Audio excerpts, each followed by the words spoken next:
esta tiene una alteración a nivel del desarrollo del ciclo celular. Estas células tienen la característica de tener un ciclo más corto, es decir, acelerar su ciclo celular y también manifestar resistencias a los procesos que normalmente la célula tiene para poder frenar esa proliferación anómala, ¿no?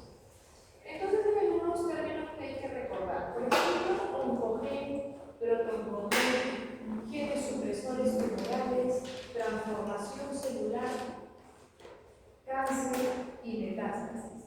Ya nosotros habíamos hablado entonces en esta clase que los protoncogenes son genes que se encargan de la síntesis de algunas de las moléculas más importantes reguladoras del ciclo celular, entre ellas, por ejemplo, las ciclinas y las quinasas dependientes de ciclinas, ¿se acuerdan? Entonces, como estos son los reguladores, son las proteínas reguladoras principales del ciclo celular, se entiende que si sucede alguna mutación a nivel de estos genes, entonces la célula va a perder la regulación del ciclo celular, ¿no? La correcta capacidad de regular el ciclo celular. Y es así que se pueden generar neoplasias, es decir, crecimientos anómalos celulares. Y es por eso que cuando estos genes mutan, pueden pasar y convertirse a propiamente oncogenes, ¿no? O sea, genes con alta capacidad para generar cáncer. Los genes supresores tumorales eran unos reguladores que también habíamos comentado en la clase de ciclo celular. También son reguladores del ciclo celular, pero reguladores negativos, ¿no? Porque se supone que son estos, o sea, los productos de estos genes, los que iban a evitar que haya poblaciones por encima de lo que nuestro tejido necesite, ¿no? Por eso se llaman genes supresores tumorales.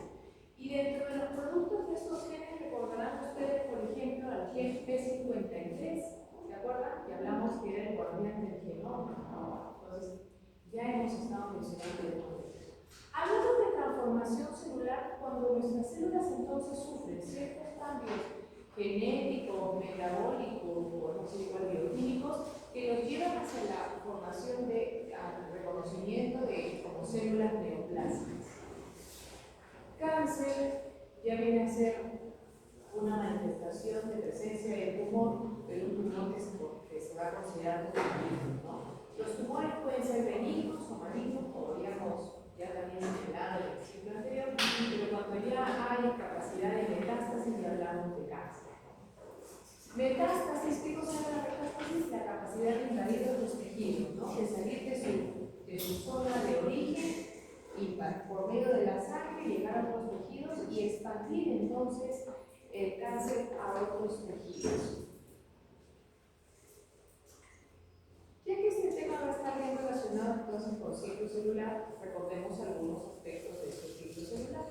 Ahí estamos viendo entonces las etapas de nuestro ciclo con su etapa G1, S, G2 y E, ¿no? La interfase, las primeras tres etapas, y la mitosis o meiosis estaban fuera de esa interfase. Y nosotros señalamos que había varias ciclinas y quinasas dependientes de ciclinas que formaban complejos, como por ejemplo el complejo promotor de la mitosis, ¿no? O el complejo antes de eso, el complejo promotor de la replicación, que detonaban justamente la consecución de una etapa a la otra. Por ejemplo, del paso de la G1 de ese habíamos hablado de la importancia de la quinasa dependiente de ciclina 4, ¿no? Mientras que la 2 o la 1 sobre todo era en la otra etapa de entrada a la N, para el paso de la G2 a la N, ¿no? Aunque las quinasas dependientes de ciclina como la 4 pueden estar presentes durante todo el ciclo celular, mientras que las ciclinas más bien se degradaban rápidamente, ¿no? Aumentaban sus concentraciones por señalizadores que estimulaban el ciclo celular, allí formaban esos complejos con las quinasas, pero luego que detonaban el paso de la etapa, se degradaban rápidamente, ¿no? Eran de vida muy larga, o sea, no duraban mucho, a diferencia de las quinasas. ¿Cuáles son las características biológicas, entonces, de células que se presentan conformando tumores malignos? Como les señalaba, la la proliferación celular se va a ver aumentada, ¿no? Tienen una mayor tasa de multiplicación, se multiplican más rápidamente. Se ha visto en ellas que se ha perdido, por ejemplo, la inhibición por contacto. Normalmente, dentro de los sistemas de regulación de poblaciones celulares en nuestros tejidos, tenemos un sistema que es inhibición, que se denomina así, inhibición por contacto con las células aledañas. Entonces, cuando ya hay mucho contacto, se entiende esto como una señal de que ya la población debe de parar, de seguir creciendo. Sin embargo, en las células cancerosas no hay esa inhibición por contacto. También se ve entonces que en términos generales ese control de crecimiento que debería haber va a estar disminuido. Ellas son autosuficientes en la generación de factores de crecimiento. Recuerden que una de las señalizaciones o moléculas de señalización más importantes en lo que va a ser estimular el crecimiento son los factores de crecimiento que hemos estudiado, que hay varios, ¿no? Y entonces vemos que estas células cancerosas producen buena cantidad de factores de crecimiento que van a tener una acción sobre ellas mismas, o sea que va a haber una autoestimulación, como lo que llamamos una autocomunicación, ¿no? Con un impacto importante de esos factores sobre ellas mismas, autoestimulándose para seguir creciendo. También se ha visto que manifiestan insensibilidad también a los mediadores químicos que deberían de frenar más bien la multiplicación celular. Hay también observaciones en varios tejidos neoplásicos donde se ha podido evidenciar que evaden los procesos de apoptosis, que sería un mecanismo propio nuestro que nos permite también eliminar células, ¿no?, que están alteradas o dañadas, como finalmente estas células cancerosas, que son células alteradas metabólicamente hablando. Entonces, encontramos también que en buena parte de ellas hay acumulación de mutaciones que especialmente van a afectar tanto a los reguladores principales del ciclo celular, es decir, a los oncogenes o a la expresión de genes supresores tumorales, o también mutaciones que puedan estar afectando al proceso de la replicación o de la reparación celular también, ¿no? O también a la síntesis de proteínas, es decir, mutaciones que afectan a esos mediadores que deberían ayudar a la segregación de los cromosomas cuando se da el proceso de división celular, ¿no? Entonces, todos estos procesos que estoy mencionando, que ustedes ya saben que son fundamentales, se van a ver entorpecidos o afectados por estos tipos de células, ¿no? Además, también hay que señalar que tienen la característica de estimular angiogénesis, es decir, de generar factores que van a estimular lo que es el crecimiento vascular, porque una vez que la célula cancerosa adopta cierto tamaño y ya no puede simplemente basarse en la oxigenación o en la nutrición de vasos sanguíneos próximos, sino que ya está más grandecita, ya tiene varias poblaciones celulares que le están conformando, entonces va a necesitar un mayor aporte de oxígeno para poder sobrevivir. Y ese mayor aporte de oxígeno lo va a obtener estimulando angiogénesis vascular, ¿no? Estimulando la creación de nuevos vasos sanguíneos que le van a servir para irrigarse y seguir creciendo. ¿Qué cambios bioquímicos y genéticos encontramos en estas células cancerosas? Como ya mencioné, mutaciones, anomalías cromosómicas, no solamente a nivel de secuencias codificantes, sino también a nivel de secuencias no codificantes. Aquí se pueden ver alteraciones y mutaciones. Inactivación de genes supresores que deberían estar suprimiendo, que hay una hiperpoblación, están inhibidos estos, ¿no? Por otro lado, sobreexpresión más bien de los genes que predisponen a la proliferación, alteraciones en la transcripción genética, aumento de la actividad telomerásica. Eso es algo que también les había comentado ya desde el ciclo anterior, que la actividad telomerásica nosotros, o digamos desde el momento en que nacemos, nuestra actividad telomerásica va disminuyendo. Sin embargo, en estas células cancerosas está activa, y bien activa, no ni siquiera está nublada, sino que está bien activa, lo cual hace que puedan durar más tiempo. Por eso que por mucho tiempo se les llamó a las células cancerosas células inmortales, ¿no? Porque duran más de lo que deberían durar considerando el linaje celular del cual provienen, ¿no? También hay que señalar que podemos encontrar cambios epigenéticos en la cromatina acompañando a estos, es decir, no solamente vamos a ver alteraciones a nivel de la estructura del ADN, sino que también podemos encontrar alteraciones no directamente en el ADN, sino en las moléculas que normalmente se asocian con el ADN, es decir, cambios sin que se afecte la secuencia, ¿no? La secuencia estricta del nucleótido, como por ejemplo que sufrir algunas metilaciones, algunos desupresivos. Por ejemplo, una de esas modificaciones usuales que se encuentran en varios tipos de cánceres son metilaciones a nivel de las zonas ricas en citocinas guaninas. También se puede ver alteraciones a nivel de las histonas, por ejemplo, ¿no? Todos esos cambios que no implican una alteración directa de la secuenciación del ADN, pero que de igual manera afectan la expresión del funcionamiento de nuestro ADN, se conocen como cambios epigenéticos, ¿no? Y eso también se ha visto presente en estas células. También se ve la presencia de microRNAs y también de microvesículas, o lo que se conocen como exosomas, que también me parece que hemos hablado un poco de ellos en el curso anterior. ¿Se acuerdan que mencionamos que había, cuando hablamos del tema de los ácidos nucleicos, claro, cuando mencionamos a los ARN, mencionamos a los típicos y característicos mensajeros ribosomal y de transferencia, pero también hay unos ARNs pequeños que se les llama microRNAs, que no son codificantes en su mayoría, pero que pueden unirse a secuencias de ARN mensajeros sí codificantes y modificar, alterar la transcripción que debería sufrir ese mensajero de manera natural, ¿no? Entonces, pueden inclusive derivarlo al unirse a su eliminación, o sea que ese mensajero se degrade rápidamente, no es como que lo marca, se le une, lo marca y no lo deja que se transcriba, permitiendo no lo deja que se traduzca, permitiendo que nazca la proteína específica que debería nacer a partir de la información que albergaba ese mensajero, ¿no? Se han identificado que en las células cancerosas hay una buena cantidad entonces de estos microRNAs. Muchos de estos microRNAs de manera natural pueden viajar de una célula a otra, pueden ser transmitidos de una célula a otra mediante microvesículas, que son los que llamamos exosomas. ¿Se acuerdan que les decía que normalmente se considera que cuando se da el proceso de exocitosis, la membrana de exocitosis se fusiona con la membrana plasmática y lo único es que se expele el contenido?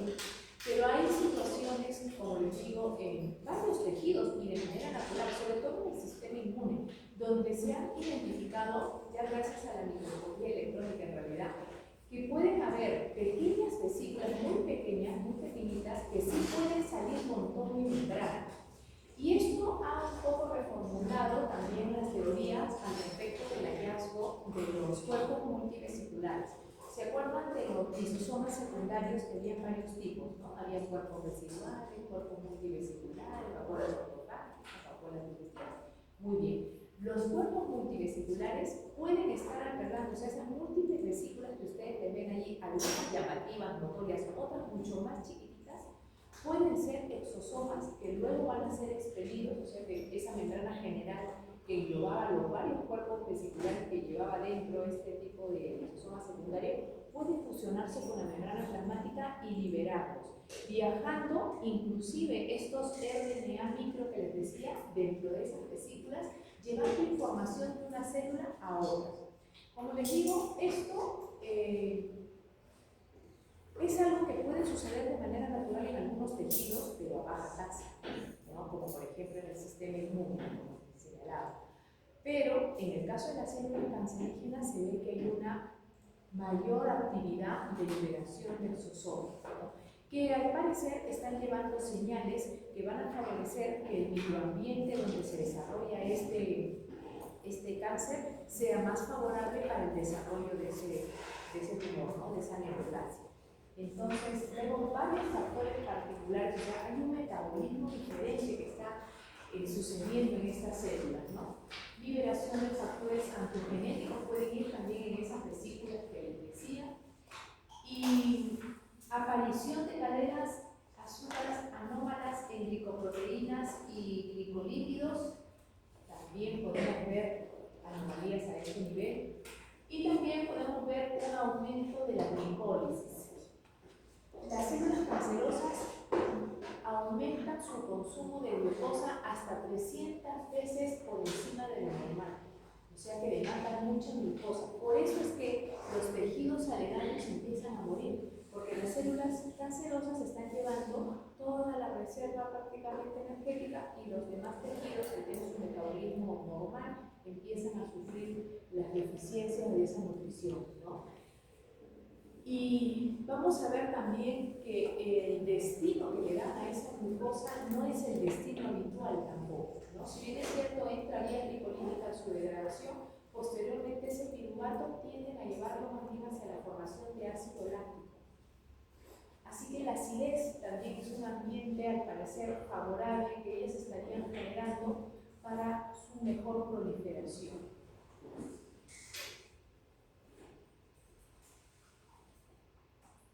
Causas de daño genético. Podemos entonces señalar que el daño genético que podemos encontrar en células cancerosas puede ser de varios tipos, como ya mencioné en la primera diapositiva. Principalmente hablaríamos de mutaciones. Mutaciones que pueden haberse dado de forma adquirida, mutaciones ambientales o mutaciones espontáneas. Mutaciones adquiridas por los propios fenómenos genéticos que se dan normalmente en nuestra célula, que a veces pueden desarrollarse de manera anómala. Ningún proceso está libre de errores, ¿cierto? Mutaciones ambientales y mutaciones espontáneas que se pueden dar cuando nuestras células son expuestas a estrés oxidativo, o sea, cuando son expuestas a demasiada exposición a radicales libres. Por eso es que actualmente se hace mucha investigación al respecto del efecto de estos radicales libres, porque ya se han identificado que tienen un impacto muy grande en nuestras células, ¿no? Y para el mantenimiento de nuestra salud. Entonces, tanto alteraciones a nivel de procesos naturales y comunes que se dan en nuestras células, como a nivel de la replicación, a nivel de la reparación del ADN, o también la exposición de nuestro material genético a agentes externos que de igual manera pueden generar alteraciones en nuestro genoma, también puede ser el caso. Porque se ha visto que hay, por ejemplo, virus que pueden alterar, pueden generar modificaciones de la secuenciación de nuestro ADN, de la pauta de lectura, ¿no? También hay ciertos químicos que también se sabe ya actualmente que son bastante cancerígenos, ¿no? Así que por eso hablamos de mutaciones ambientales, espontáneas y adquiridas. Y en el caso de mutaciones heredadas, como ya mencioné, mutaciones que especialmente afectan a nuestros reguladores principales del ciclo celular, como por ejemplo los oncogenes, los genes supresores tumorales y también genes de la reparación del ADN complejo. Dentro de los carcinógenos ambientales, bueno, dos de los más destacados son los radicales libres, pero el más conocido, diríamos, el que más antiguamente se conoce, es el daño que genera la radiación, ¿no es cierto? La radiación, que no solamente es la radiación ultravioleta, los rayos X también se identifican como rayos que pueden finalmente generar alteraciones también en nuestro genoma. Los rayos gamma también, ¿no? Pero de estas tres radiaciones, la radiación más común que afecta después la ultravioleta, ¿no? Porque es la que nosotros todos los días, a la cual todos los días estamos expuestos. En cambio, a rayos X será ocasional, a rayos gamma también será ocasional. Pero a la radiación UV sí estamos expuestos, ya sabemos que es más fuerte en ciertos horarios, ¿no? Entre las 11 y 3 de la tarde se sabe que la radiación está más elevada. Y estos rayos entonces pueden generar diferentes tipos de alteraciones genéticas. Una de las más también conocidas y frecuentes que se da es la generación de los llamados dímeros de timina, donde ustedes pueden observar que dos timinas que están cercanas, o sea, una a continuación de la otra, pueden formar puentes entonces Y esto va a generar distorsión de la doble hélice, como ustedes están viendo allá a la derecha, ¿no? Se unen entonces formando dobles enlaces, y esto distorsiona la doble hélice, lo cual a su vez va a generar que cuando esta cadena se quiera replicar o se quiera transcribir, puedan haber mayor cantidad de errores en esos procesos, ¿no? Porque están organizados de una forma, están empaquetaditos ahí de una forma, con una cercanía que no era la natural, ¿no? Entonces, esto puede atrofiar los procesos que posteriormente este ADN debe de pasar, por, repito, la replicación, cuando va a generar cadenas hijas, o la transcripción, cuando va a ser leído por ARN polimerasas, para que nazcan a partir de su lectura respectivos ARN mensajeros. También otras alteraciones que puede generar la radiación, especialmente la radiación UV, son la generación de sitios apurínicos y apirimidínicos, es decir, sitios, como ustedes ven ahí arriba, donde se pierda una purina o una pirimidina. Entonces, aquí eso se puede generar por el rompimiento de los enlaces N-glicosídicos que van a liberar a la base nitrogenada, pudiendo dejar el esqueleto azúcar fosfato, pero está viendo la base nitrogenada, que es importante, ¿no? Para la lectura, porque es parte del código genético, ¿no? Su lectura. Dentro de los sitios apurínicos y apirimidínicos, lo más común es la generación de sitios apurínicos, ¿no? Que se pierde una purina más que una pirimidina. También pueden darse rupturas de una sola cadena, o sea, que llamamos rupturas simples, o también pueden darse rupturas dobles, es decir, que se lleguen a romper las dos cadenas cuando están encima de un cuerpo, ¿no? Y también se puede dar la generación de puentes cruzados, como están viendo a la derecha. Puentes cruzados que pueden estar uniendo bases nitrogenadas de las dos cadenas polinucleotídicas de un mismo ADN, porque sabemos que un mismo ADN tiene dos cadenas polinucleotídicas que se han helicoidizado, podrían formarse puentes cruzados entre ellas, e incluso puentes cruzados entre la cadena de un ADN con la cadena de otra molécula de ADN, lo cual, igual que en el caso primero que he mencionado, también va a entorpecer, porque no va a dejar entonces que las cadenas se puedan separar, y necesitamos que en el proceso de replicación y transcripción haya una momentánea separación de la doble hélice, ¿no?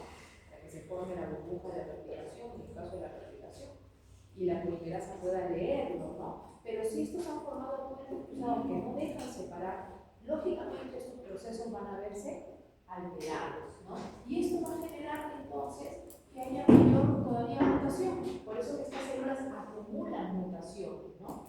Generalmente se han visto que para que una célula genere un tumor debe tener por lo menos 5 tipos de mutaciones diferentes ya acumuladas, ¿no? Por lo menos.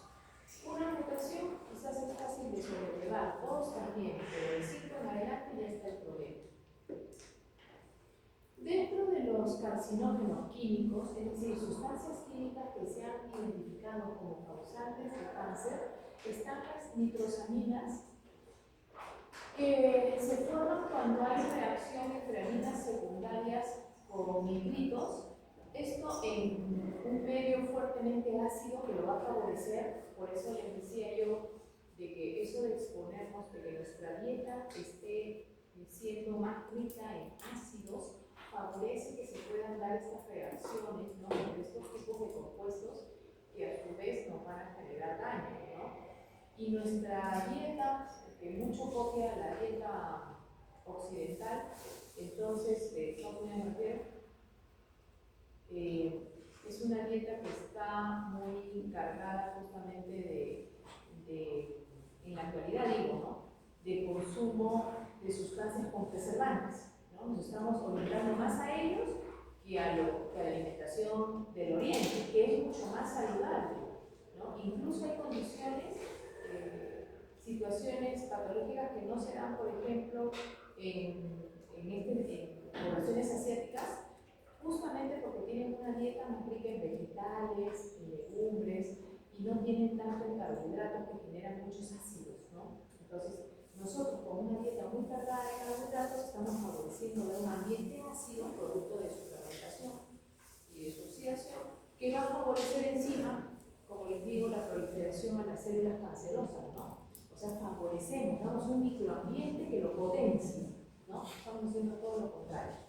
Bueno, las nitrosaminas entonces se pueden formar, como les digo, las podemos encontrar en carnes, las podemos encontrar en la leche y en diversos productos procesados, como les digo, ¿no?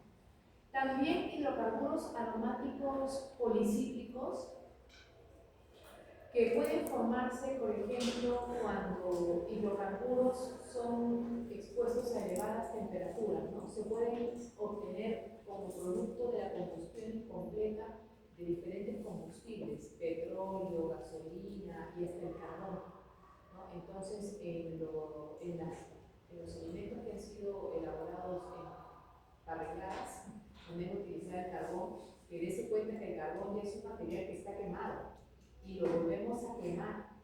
Imagínense qué cantidad de químicos está botándose y están impregnando en la carne, ¿no? Así que las parrilladitas deben ser de vez en cuando. La caja china es lo que está más saludable entonces, porque uno mete la carne abajo, ¿no? Y el carbón arriba, no hace contacto ese humo con la carne. No hay que exagerar, dice que no coma más allá, pero no hay que exagerar. Tenemos sistemas para reparar ciertos daños, pero si nosotros exageramos, este problema, ¿no? Sobrepasamos nuestras capacidades. Compuestos naturales, como por ejemplo también algunas toxinas generadas por hongos, como el caso de la aflatoxina B1, que se puede encontrar sobre todo en la superficie de lo que es frutos secos, en el maní, sobre todo, ¿no? En el maní, y que también pueden tener en altas cantidades un efecto carcinogénico. Aminas aromáticas también se pueden encontrar en algunos pesticidas y otros agentes para eliminar plagas. También son agentes que se han identificado como carcinógenos.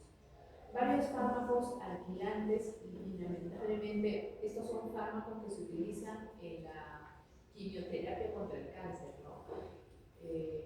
Pueden ser también estimuladores de que más células se vuelvan cancerosas, ¿no? Modificaciones covalentes al ADN pueden ir generando estos diferentes carcinógenos, alterando sus procesos naturales. Una de las pruebas que se puede hacer a diversos químicos cuando se quiere identificar su capacidad de carcinogénico, ¿no? Si es que es un agente que tiene un buen potencial para generar cáncer, es el test de Ames. Este test se basa en la utilización de una bacteria Salmonella que es histidina negativa, es decir, que no puede sintetizar histidina. Y como necesita la histidina para poder multiplicarse y crecer, entonces se utiliza esta bacteria para exponerla al agente químico que creemos que tiene capacidad de ser carcinógeno. ¿Y cómo identificamos si tiene capacidad de ser carcinógeno? Porque va a tener una alta capacidad de generar mutación en esta célula. Entonces, si lo llega a mutar convirtiéndolo de histidina negativa a histidina positiva, entonces quiere decir que tiene alto potencial de carcinogénesis. En cambio, si no lo hace mutar, esta cepa y la deja así como histidina negativa, y por lo tanto cuando la cultivemos hay poco crecimiento porque no ha podido crecer por el falta de nutrientes, entendemos que es negativo el resultado, o sea, no es un carcinogénico potencial. Si más bien hay bastante crecimiento, quiere decir que generó mutación, o sea, cambio. Se mezcla normalmente esta cepa con un extracto hepático, el S9, porque algunos químicos, como ya deben haber estudiado en el taller de xenobióticos, necesitan ciertos cambios metabólicos, sobre todo por el aparato microsomal del retículo endoplasmático, para recién ser activos, ¿no? Entonces, por si acaso, se les suele mezclar también algún poco del extracto S9 hepático que se tiene de rata, y luego genómico se coloca nuestro agente que vamos a probar que es carcinogénico embebido, ¿no?, en un disco, y luego se cultiva, ¿no?, entre 24, 48 horas o 37 grados centígrados, y se observa si hay crecimiento o no, como les decía. También, como hemos dicho, dentro de factores externos que pueden generarnos cáncer, está infectarnos por ciertos virus, ¿no? Hay varios virus que se reconocen como oncogénicos. Está el virus Epstein-Barr, que es muy relacionado a la generación del linfoma de Hodgkin. También puede generar carcinoma nosofaríngeo, linfoma de Hodgkin, linfoma tipo Hodgkin también, entre otros. El virus de la hepatitis B, también el virus de la hepatitis C, que pueden afectar al hígado, ¿no?, dañándolo seriamente. El virus del papiloma humano, hay varias cepas, diferentes cepas del virus del papiloma, es el que nos causa las verruguitas, por ejemplo, ¿no? Pero hay unas cepas, algunas variantes de este virus que sí pueden ser bastante, como les digo, mutagénicas para nosotros y generar un carcinoma de cervix, de vulva, de vagina, también a nivel de ano, pene, en la zona orofaringia, también pueden generar neoplasias. También está el virus linfotrópico humano de células tipo T, tipo 1, que puede generar leucemia de células T justamente. También está relacionado con la formación de linfomas, o sea, cáncer del sistema linfático, ¿no? El virus herpes asociado a sarcoma de Kaposi, que también puede generar el sarcoma de Kaposi, que está muy relacionado también de aparecer en los pacientes inmunodeprimidos que tienen VIH, ¿no? Y el polioma virus de células de Merkel, que también generan crecimientos tipo carcinomas a nivel de la piel. ¿Cuáles son las consecuencias de la integración? ¿Cuáles deberíamos aprender? ¿Perdón? ¿Cuáles deberíamos aprender? El más importante, yo diría que los 4 primeros, ¿no?, sobre todo. Y también el cáncer reumático. Sí, son los que más frecuentemente atacan, ¿no? Y le sumamos debajo el herpes, asociado a esta forma de Kaposi. Consecuencias de la integración del genoma viral al huésped, como les decía, puede generar alteraciones a nivel de la regulación del ciclo celular, lo cual estimula que la célula cancerosa, justamente por eso se multiplique muy activamente, tiene una tasa de multiplicación, o sea, aparecen más y rápidamente, ¿no? Anomalías a nivel de los sistemas de reparación o en la señalización celular, y también puede generar una inhibición de la apoptosis, lo cual va a favorecer encima que persista la célula cancerosa. Se supone que la apoptosis es un mecanismo que cuando una célula está dañada debe de eliminar esa célula dañada para que no crezca sus poblaciones. Y sin embargo, las células cancerosas tienen mecanismos que van de la apoptosis, o sea que por todos lados están favorecidos, ¿no? Los oncogenes y genes supresores tumorales desempeñan entonces, tenemos un papel crucial en la causa de cáncer.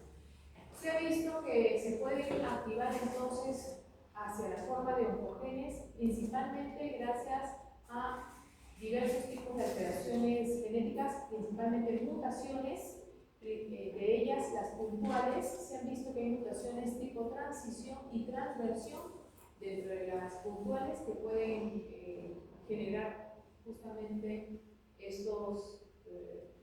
estas activaciones de nuestros protooncogenes hacia la forma de oncogenes, ¿no?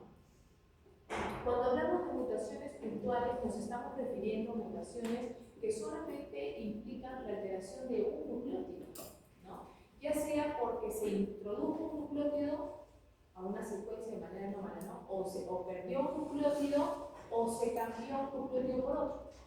En el caso del cambio, si el cambio de una púrica por una púrica, se llama transición a ese tipo de mutación.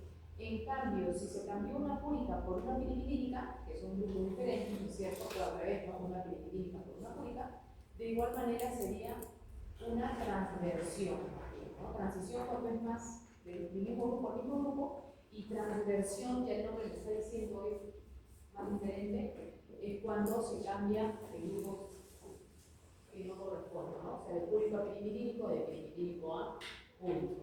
De todos estos tipos de mutaciones se han encontrado a nivel de diferentes tipos de cáncer afectando a protocogenes. También se ha visto situaciones de amplificación génica, de inserción de promotores y también se han visto alteraciones del tipo de translocación génica, ¿no? Es decir, de un segmento que debería estar perteneciente a un cromosoma ha pasado a otro, ¿no? Eso también se ve dentro de los cambios genéticos que se han encontrado en varios tipos de cáncer. Cuando hablamos de amplificación génica, algo que por ejemplo es bastante presente en el cáncer de mama, estamos hablando de que se ha encontrado que ciertas secuencias se pueden haber generado por múltiples copias, ¿no? Lo cual ha favorecido también que la pauta de lectura se altere, entonces se acumulen más mutaciones aún, ¿no es cierto? Porque estamos amplificando, generando muchas copias. En el caso de los promotores, lo explico un poquito mejor. Todo gen, toda secuencia sí codificante, porque acuérdense que a lo largo de nuestras cadenas de ADN hay secuencias codificantes alternadas con secuencias no codificantes. Es más, hay más no codificantes que codificantes, decíamos, ¿no?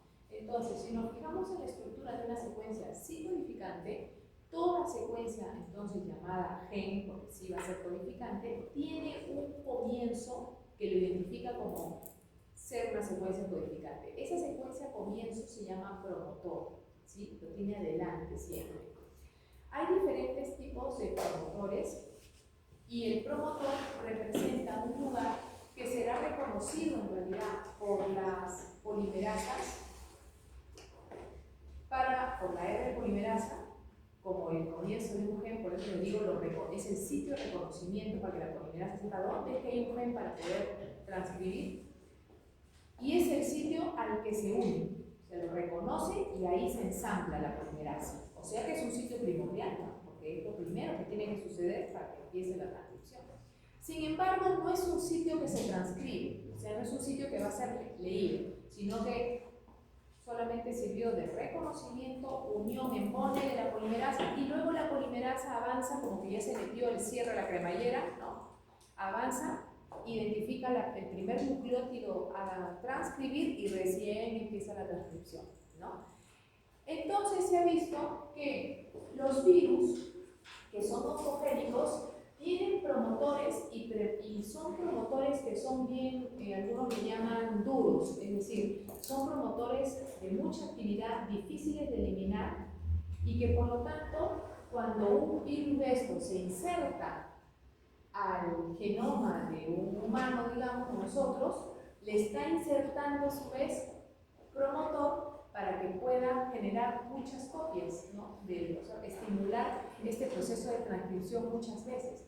Inclusive también pueden ser promotores para la replicación. Eso genera que justamente por la presencia, por la introducción del virus, se estimule que se replique muchas veces un mismo fragmento. Y eso también puede dar origen a la amplificación génica que luego se ve. ¿Por qué aparecieron varios? Porque la inserción del virus ha generado la amplificación, como les digo, ¿no? Entonces, no solamente está que entorpezca la secuencia normal, ¿no? Supongamos, yo tengo mi protoncogen y viene el virus, metió justo allí su ADN, entonces ya me malogró la secuencia normal que debería tener ese protoncogen. No solamente eso, ¿no? De entorpecer, sino que, como les digo, puede introducir genes que van a generar más alteraciones aún, como les digo, amplificación génica, cambios de pauta de lectura por la inserción de promotores. Entonces, el efecto es impactante en realidad, ¿no? Es amplio.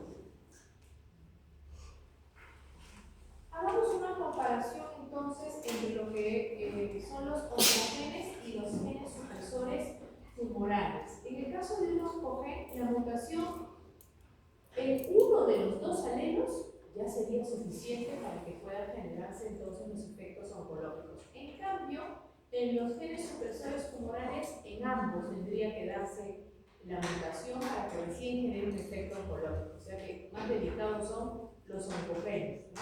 Porque ahí basta que haya uno solo de los dos alelos para que ya se manifieste el oncogén, ¿no? El efecto oncogénico en un oncogén se debe a la ganancia de función de una proteína que estimule el crecimiento y la proliferación. Claro. En cambio, en los genes supresores tumorales, este debería suprimir, ¿no? Y para que aparezca la neoplasia, quiere decir que no suprimió. Entonces estamos hablando de la pérdida, para el caso de ellos, de la función de la proteína que debería inhibir la proliferación celular. En los oncogenes, la mutación en oncogenes surge en células somáticas, quiere decir que no se hereda. En cambio, la de los genes supresores tumorales puede ser en células somáticas, pero también en células germinales. Entonces se puede transmitir a la descendencia. En el caso de los oncogenes, por lo general, no muestran preferencia tisular. En cambio, en los genes supresores tumorales sí se ha visto, con respecto al tipo de cáncer que genera. Entonces, veamos algunos de los oncogenes y genes supresores tumorales más importantes implicados o sea, alterados, ¿no?, en la mayoría de tumores que se han estudiado de cánceres. Tenemos entonces alteración a nivel del MYC, P53, RAS y del RB. El MYC es un oncogen que codifica un factor de transcripción que regula la transcripción de varios genes, sobre todo genes que están relacionados con el crecimiento celular, la progresión del ciclo celular y hasta la replicación del ADN. Este se ha encontrado mutado en varios tipos de tumores. P53 es más bien un gen supresor tumoral, como ya hemos dicho, que se le conoce como el guardián del genoma porque normalmente se activa especialmente cuando se identifica daño a nivel del ADN, ¿no? Es decir, se quedan el ADN está bien, no está bien, sino inmediatamente se activa. Mas no es la única, no es el único estímulo que lo puede activar, pero sí el más común. Entonces, la activación, mejor digamos, del producto del gen P53, que se llama igual, proteína P53, en la forma tetramérica, ¿no? Se une al ADN y va a favorecer que se detenga el proceso de proliferación celular, se activen sistemas de reparación y 3, se active también la apoptosis, ¿no? Esas deberían ser las funciones que P53 debería de haber detonado, ¿no?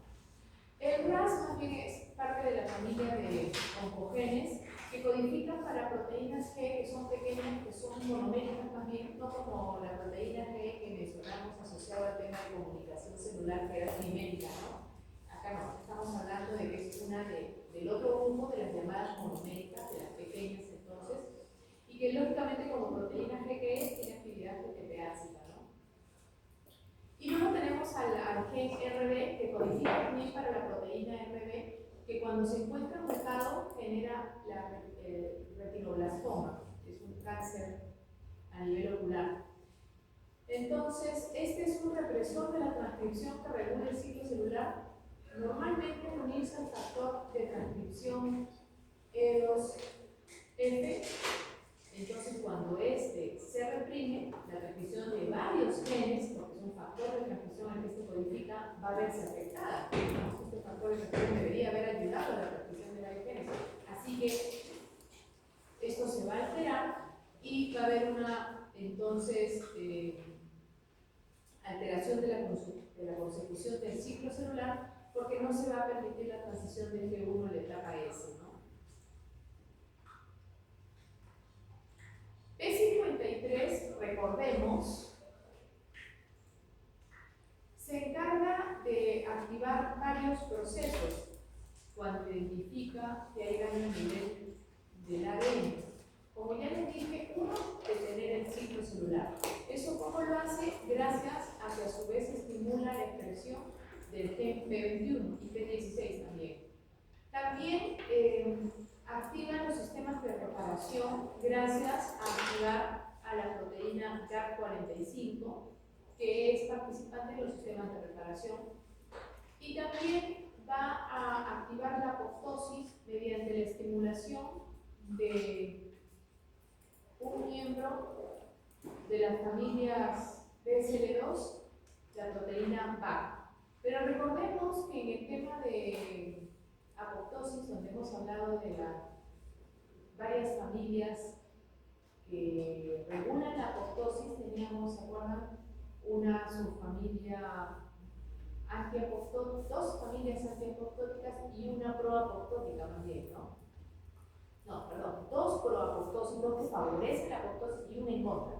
La subfamilia que era en contra es la que tenía el mismo nombre de la familia, lo cual confundió un poco, porque si nosotros estábamos viendo, como en ese momento lo que estamos viendo la apoptosis, yo esperaría que todas sus familias que me están mostrando sean a favor de la apoptosis. Sin embargo, tenía una subfamilia que iba en contra de la apoptosis, ¿no? Y esa era justamente la que contenía a la proteína BSL2, que tiene el mismo nombre, ¿no? BSL2. Entonces, esta BSL2 normalmente se encontraba unida a la membrana mitocondrial, favoreciendo, si se acuerdan, la estabilidad de la membrana mitocondrial, ¿no? Pero cuando PAC aumenta sus concentraciones, PAC se une a la BSL2 y forma un complejo de tal manera que hace que ésta se cinda, se libere. Y no solamente eso, sino que PAC también genera, al integrarse a la membrana mitocondrial, una especie de canal por donde se van a escapar, o sea, se va a alterar, se va a afectar el equilibrio electroquímico y además se va a escapar el citocromo C, si se acuerdan. Y una mitocondria a la cual se le escapa el citocromo C, que es parte de la cadena transportadora de electrones, lógicamente es una mitocondria que ya no es funcional, ¿no? Entonces, por ese lado es que activando a BAC se estimula la apoptosis normalmente, ¿no? Pero como les digo, las células cancerígenas evaden la apoptosis. Mencionamos también que dentro de los factores estimuladores para el crecimiento tumoral están los factores de crecimiento. Los factores de crecimiento hay varios, ¿no? El factor de crecimiento plaquetario, el factor de crecimiento fibroblástico, el factor de crecimiento epidérmico, el factor de crecimiento tipo insulínico, del endotelio vascular. Todos ellos generalmente estimulan entonces formación celulares, inclusive estimulan síntesis de una matriz celular más adecuada para que la célula pueda sobrevivir. Y estos factores de crecimiento entonces son sobreestimulados, como les digo, a nivel de las células cancerosas. Acá tienen una imagen donde destacamos entonces el hallazgo de los microRNAs que pueden ser actores claves en la generación de la carcinogénesis y la metástasis tumoral. Estamos viendo entonces que estos microRNAs son fragmentos pequeños de RNAs. En realidad, como dije, no son fragmentos bien pequeños que tienden a formar zonas bicatenarias, como ustedes ven, en lo que es su procesamiento de nacimiento y posteriormente se ciclo, ¿no? Por zonas de apareamiento. Entonces, salen y una vez que ya se cindieron, porque salen como zonas dobles, a pesar de que son RNAs, como les digo, si aparean ciertos sectores salen dobles, luego se cortan y ya quedan como una sola cadena y tienden a unirse a ARNs mensajeros, a los cuales los pueden llevar hacia su destrucción o simplemente pueden afectar y hacer que este mensajero ya no se pueda expresar, o sea, ya no pueda ser leído por los ribosomas, o sea, de moléculas nació porque están entorpeciendo su siguiente etapa, que era la traducción, ¿no? Así es que pueden actuar los diferentes microRNAs y es por eso que se les conoce como reguladores de la expresión génica, ¿sí? Reguladores de la expresión génica. Que como les digo, en el caso de células cancerosas se ha visto que hay muchos. Una célula normal puede tener estos microRNAs, pero a baja tasa, ¿no? Escasos. En cambio, las células cancerosas son muy abundantes.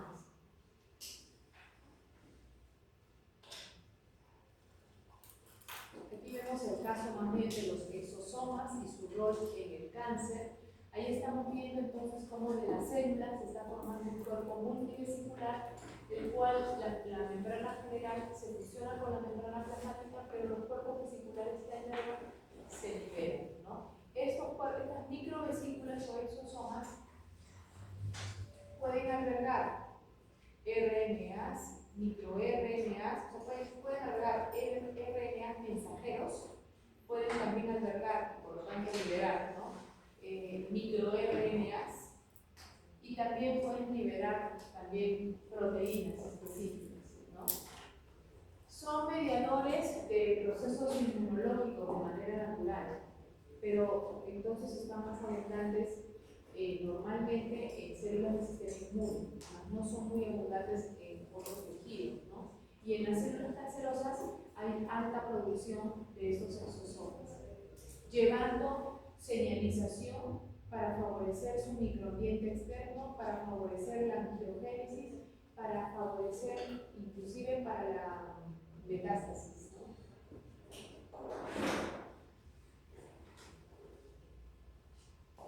Señalé que también hay mecanismos epigenéticos que están implicados, que están presentes, implicados en primer lugar en modificaciones a nivel del genoma de las células cancerosas. Tenemos modificaciones, por ejemplo, que pueden ir en modificaciones post-traduccionales, es decir, una vez que nació la proteína, pueden haber cambios que se le generan a la proteína producto de un gen y que la alteran, generando que no pueda participar correctamente en los procesos que debería participar.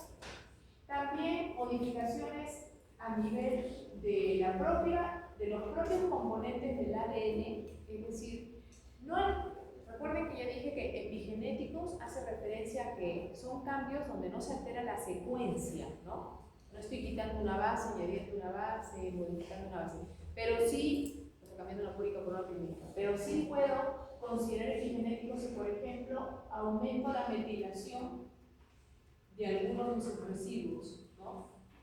De sus bases nitrogenadas. Como les mencionaba, el caso de la hipermetilación de residuos de citosina, que se ha visto en varios tipos de cánceres.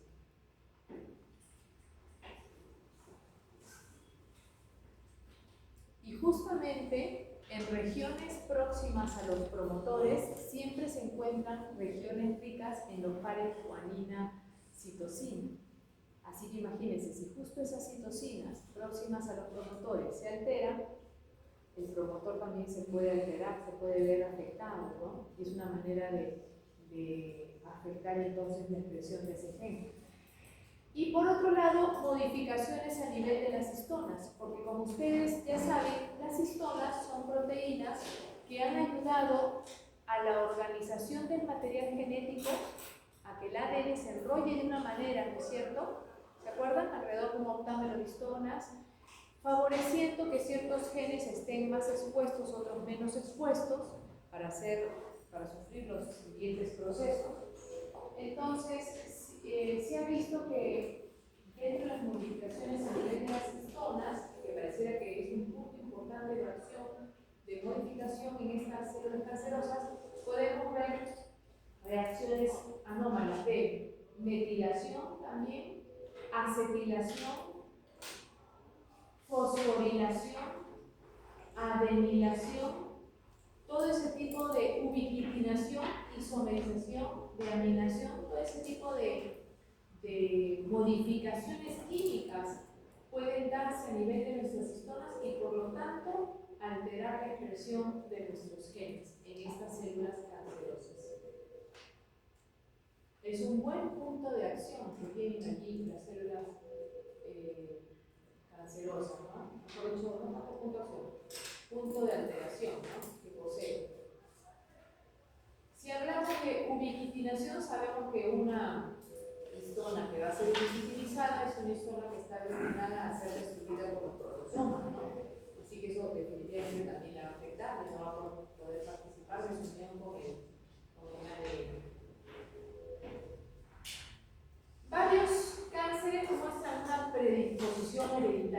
entre el 5 al 15% de los cánceres tienen carácter hereditario. Por suerte no es un porcentaje demasiado alto, ¿no? Pero hay porcentaje o predisposición. Anormalidades del ciclo celular son omnipresentes en las células cancerígenas. ¿Qué queremos decir con esto? Que toda célula cancerígena tiene un ciclo celular anómalo. Eso es sí o sí, todas lo poseen, ¿no? Su ciclo celular es uno de los procesos que en primer lugar ha sido afectado, ¿no? Que todas poseen alteración allí. Se han reportado una variedad de mutaciones diferentes, como ya mencioné, que pueden afectar tanto a las ciclinas como a las quinasas dependientes de ciclina, que también pueden afectar a los genes supresores tumorales, como ya mencioné, y a oncogenes.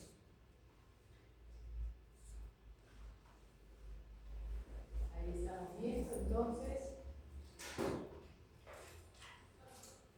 normalmente la proteína P53 debería estar favoreciendo, estimulando, como les dije, a CAR45 para estimular los sistemas de reparación y favorecer la proliferación. Debe estar inhibiendo a BCL2, ¿no? Debe de poder estimular a BAC para entrar en la apoptosis de ser necesario y debe estar estimulando la formación de trofos pontina que debería de bloquear la angiogénesis. Sin embargo, como les digo, entre los mecanismos que se afectan está la afección de la P53. Puede verse alterada la P53, es lo que mencionamos, ¿no? Puede afectarse también el retinoblastoma, otro supresor tumoral, el NRB, que genera retinoblastoma, mejor dicho, y oncogenes como MYC y RAS, ¿no?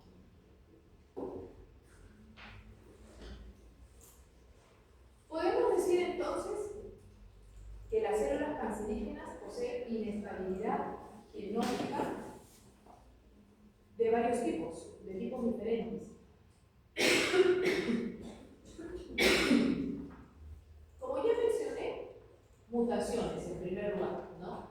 Son células que se caracterizan por presentar gran cantidad de mutaciones, analizando su fenómeno. Mutaciones que ya mencionamos, que pueden ser de diferentes tipos, que pueden afectar procesos fundamentales como la replicación, la reparación, la segregación celular, también habíamos dicho, la vigilancia, porque nuestro P53 debería ser vigilante y no permitir que una célula que está dañada en su ADN sobreviva, ¿no? Sin embargo, estas células cancerosas que tienen alterado su ADN siguen sobreviviendo. Y también modificaciones en la apoptosis. La inestabilidad genómica, entonces podemos clasificarla en inestabilidad cromosómica, es decir, segmentos propios de nuestros cromosomas, con ganancia o pérdida de cromosomas, y también inestabilidad de los microsatélites.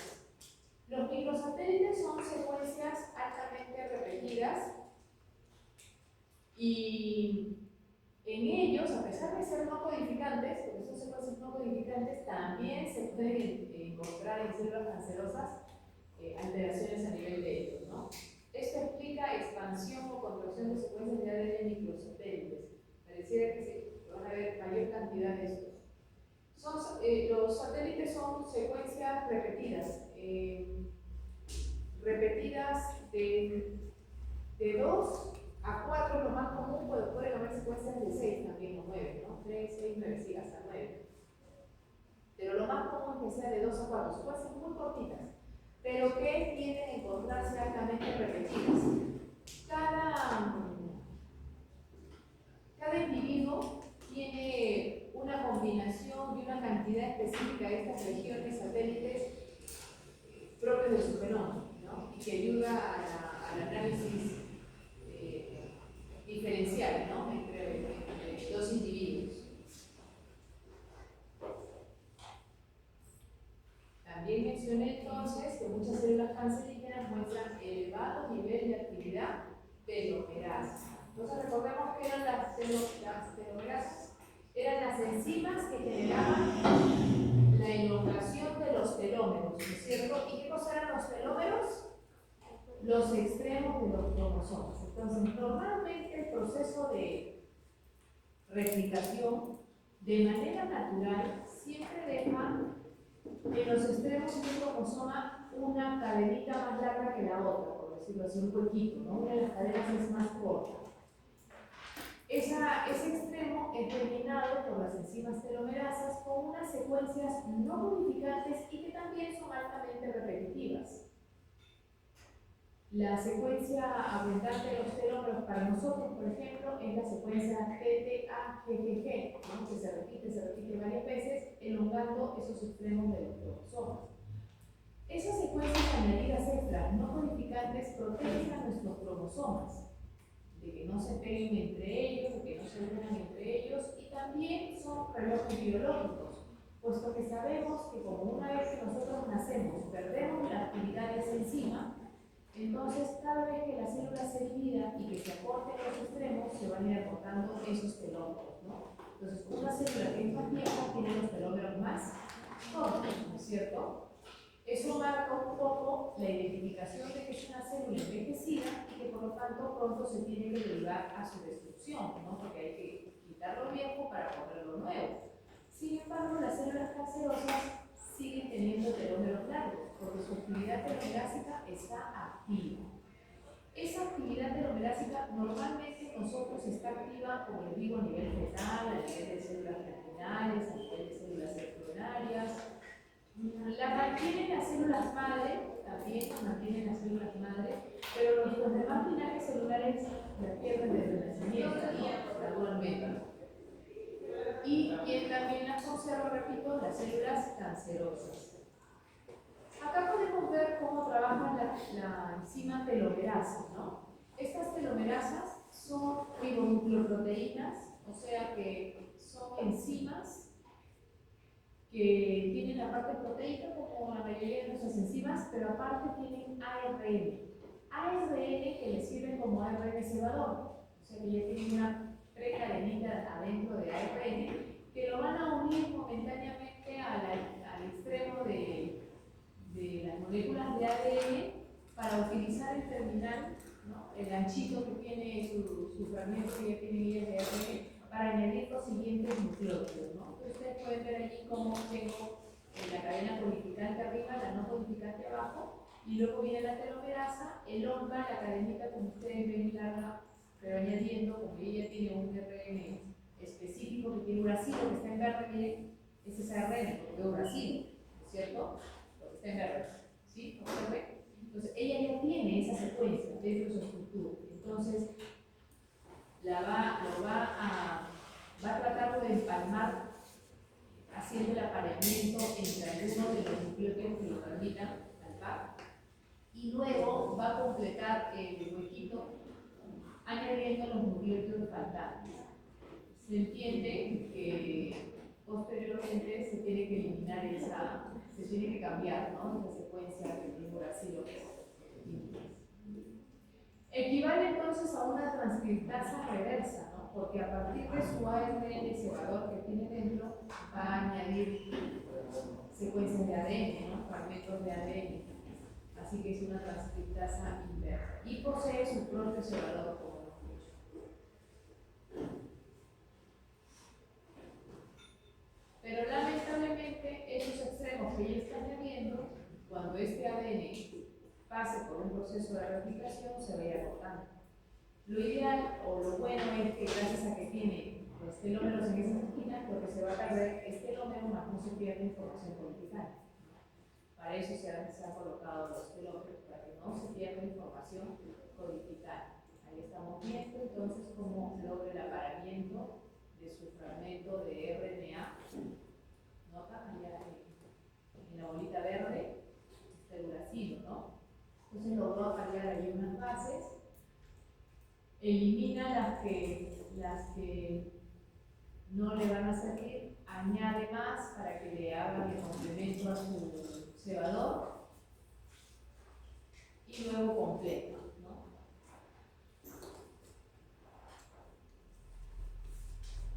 Como también mencioné, las células cancerosas entonces presentan anomalías a nivel de la apoptosis, es decir, En ellas debería activarse la apoptosis por lo que estamos viendo principalmente anormalidades cromosómicas y sin embargo pueden evadir la apoptosis, ¿no? Y esto lo pueden hacer de varias maneras. Se ha visto que hay una baja expresión de receptores de la muerte en las células cancerosas, a diferencia de una célula normal que siempre tiene sus receptores de la muerte. Baja expresión de las señales de muerte que también deberían llegar allí. Vamos a ver defectos y mutaciones en el P53 que debería ser el guardián de ese ADN, que debería él darse en primer lugar cuenta de que el ADN está dañado, entonces hay defectos a nivel de este. Reducción de la expresión de las caspasas, y recordemos que las caspasas, que son proteasas de cisteína, son mediadores de la apoptosis.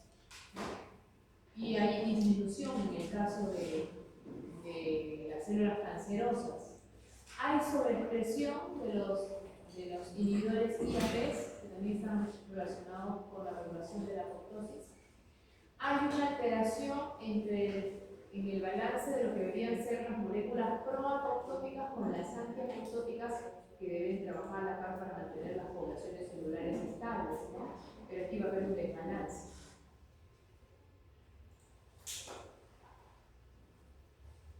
Algunas alteraciones metabólicas importantes que se ven en las células cancerosas es que, como les dije, tienen una glicólisis más activa, pero es porque tienen una demanda de glucosa mayor. Como les dije, pueden aumentar hasta 300 veces su utilización de glucosa, pero esta glucosa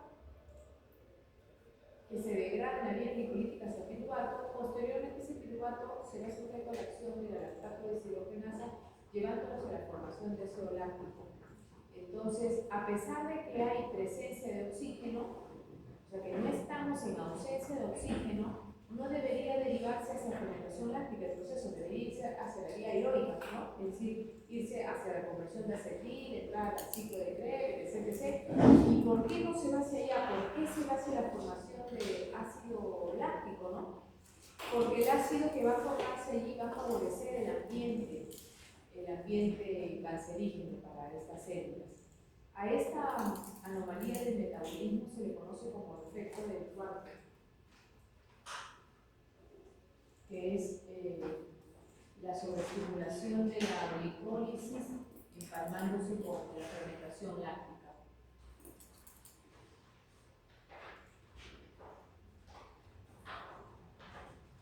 Las células madre son una de las causantes principales en la resistencia que se ha visto para la erradicación del cáncer en varios tipos de cánceres, especialmente en el cáncer de mama. Como las células madres tienen características especiales, ¿no? Pueden estar, vamos a decir, no activas, pero presentes, solo que están ahí latentes, ¿no? Pueden tener sistemas de evasión también de apoptosis. Entonces, a veces, cuando se hace la quimioterapia para eliminar un cáncer, si es que hay célula cancerosa que equivale a célula madre, va a ser más difícil, ¿no? Si son células diferentes, o sea, más especializadas, las que se han vuelto cancerosas, la quimioterapia pudiera ser más efectiva. Pero cuando en el tejido implicado hay células cancerosas que equivalen a células madre, ahí es el detalle, ¿no? Porque cuando estas tienen esta capacidad alta proliferativa encima y de resistir a ciertos agentes, entonces la reducción del tumor a veces no sucede, ¿no? O sea, mismo vuelve a aparecer, vuelve a formarse, hay una recaída, hay una revisión tumoral. Por eso que actualmente se está evaluando las quimioterapias para que sean dirigidas a reconocer célula madre y a destruir a la célula madre del perímetro neoplásico, ¿no? Que sería lo más efectivo. Todos los tumores comienzan su existencia como carcinomas in situ. Se entiende por carcinoma un cáncer que se ha originado en una capa superficial, ¿no? Es decir, hacia adentro o hacia afuera, ¿no?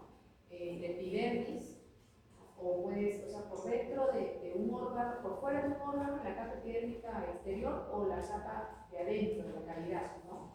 Pero justo las caras que miran hacia estos lados. Y todas inician entonces su existencia como un carcinoma in situ, que no han sobrepasado la lámina basal aún. Una segunda etapa es cuando ya sobrepasan la lámina basal y en ese momento ya necesitan una irrigación adicional, un proporcionamiento adicional de oxígeno y de nutrientes, ¿no? Porque normalmente la difusión de nutrientes puede lograrse a una distancia de 1 a 2 milímetros, ¿no? Entonces, un tumor que tenga entre 2 a 3 milímetros de grosor todavía puede nutrirse por simple difusión, pero cuando ya sobrepasa esta capacidad, o sea, estamos hablando de arriba de 7 capas celulares, ya necesita necesariamente que haya vasos sanguíneos que lo nutran a él, ¿no? Y en ese caso, y es por eso, mejor dicho, que a menudo los tumores estimulan la angiogénesis, es decir, la generación de nuevos vasos sanguíneos para que los puedan nutrir. Se ha visto que la hipoxia, la falta de oxígeno, es una señal, lamentablemente, es una señal para nuestro cuerpo de manera natural de la generación de angiogénesis. Entonces, por eso que uno de los factores que también favorece el crecimiento tumoral es la falta de oxígeno, porque eso va a estimular que haya mayor generación de vasos y que este tumor luego crezca, ¿no? La hipoxia entonces es un factor particular.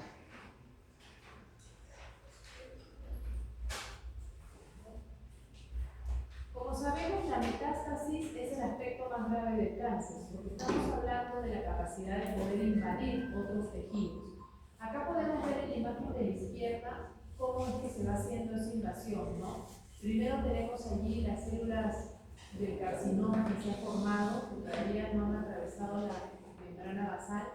Luego ellas van liberando proteinasas, van liberando glicosidasas también, que van rompiendo y les permiten atravesar y filtrarse a través de la lámina basal, llegar a la matriz extracelular, migran entonces entre las fibras de la matriz extracelular y varios macrófagos, al hacer contacto con ellas, también van a generar señales, lamentablemente señales que también van a estimular que haya mayor difusión de estas por los vasos sanguíneos, ¿no? Así estas podrán invadir el vaso sanguíneo próximo, es decir, hacer intravasación, y mediante ese vaso sanguíneo llegar a células de estilo distante, ¿no? A ustedes también. Muchos cánceres sabemos que pueden prevenirse, porque ya hemos hablado entonces que hay virus que nos pueden también traer el cáncer, que hay agentes carcinogénicos a los que podemos estar expuestos que también pueden estimular la aparición de cáncer en nosotros, fuera de agentes que pueden estimular mucha mutación, mucha inflamación en nuestro cuerpo, o hipoxia, o muchos de los factores que pueden estimular la aparición de estas neoplasias, ¿no? Entonces, dentro de las medidas de salud pública que podrían prevenir un número significativo de cánceres, tendríamos que mencionar reducción del consumo de tabaco, pues sabemos que en el tabaco se encuentran bastantes sustancias que son del grupo de las que he mencionado ya anteriormente y que son carcinogénicos. Aumento de la actividad física nos va a ayudar a mantener la salud de nuestros tejidos. Control del peso, una dieta mejorada, una dieta adecuada, partamos de ahí, ¿no? Ingesta limitada de alcohol, prácticas sexuales seguras, para no contagiarnos de virus especialmente, pruebas de detección de cáncer de rutina. A muchos no nos gusta hacernos esas pruebas, ¿no? Por el temor, pero hay que ser un poco valientes, ¿no? Y hacernos tiempo adecuado y con la frecuencia adecuada estas pruebas, ¿no?